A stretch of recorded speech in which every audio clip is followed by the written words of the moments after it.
You know, many of us go into debt for some purchases, but what debt is wise to take on and what's a waste? Ray LeVitre is a certified financial planner who helps people be smart with their money. So is all debt bad? All debt's not bad. In fact, you can categorize it as acceptable debt and unacceptable debt. And acceptable debt would be in debt for appreciating assets. So a house, a new business, some land perhaps. Even you're an appreciating asset. If you get more education, you'll make more money.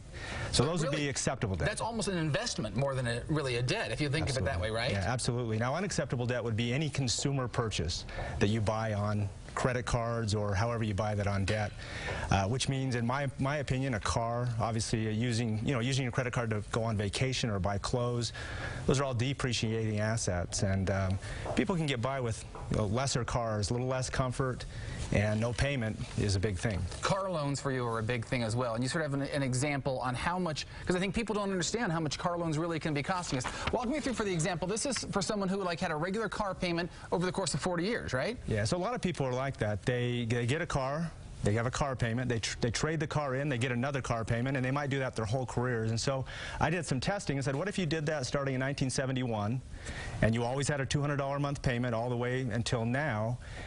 You would have spent $96,000 in car payments, but what if you took the same $200 a month and invested it in just to a balanced mutual fund?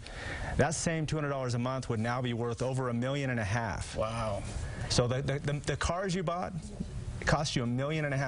Were they $1.5 million worth of cars? Probably not. You don't think of it little by little because you're just making a check payment every month for $200, and then when you realize it's $1.5 million that you could have had you invested it wisely, right? Exactly. Okay, if you have debt and you're trying to manage that, are there some wise things that people should do to handle their debt and how to get out of it? Yeah, absolutely. In fact, if we can get rid of your debt, we can increase your savings, and that's the objective.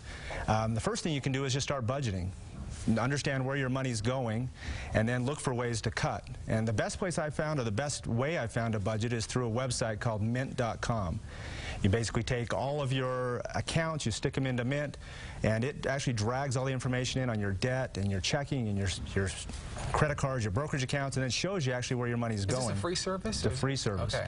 And the other thing you can do is a debt snowball. So basically pay one debt off, take the payment that you were paying, apply it to the next debt. Now you're paying 2 payments on that debt. Once that's paid off, now you roll it to the next debt, and now you're paying 3 payments on that debt, and you'll get out of debt very quickly if you go through that process. Which debt should I start with?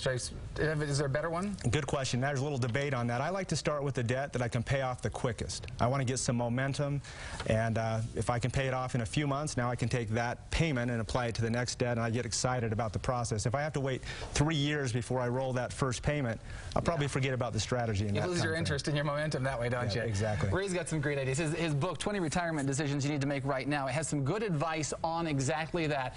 And he has some great answers for you on all of your financial information, whether you have debt or whatever it might be. So go to his website, networthadvice.com. Click on the button that says Contact Us. The first 50 people to request a book will get a free copy and be on their way to financial freedom, right? Yeah, exactly. That's what we're hoping for. Yeah, cross your fingers on that. That's the idea. Hey, Ray, thanks so much for stopping in. You're welcome.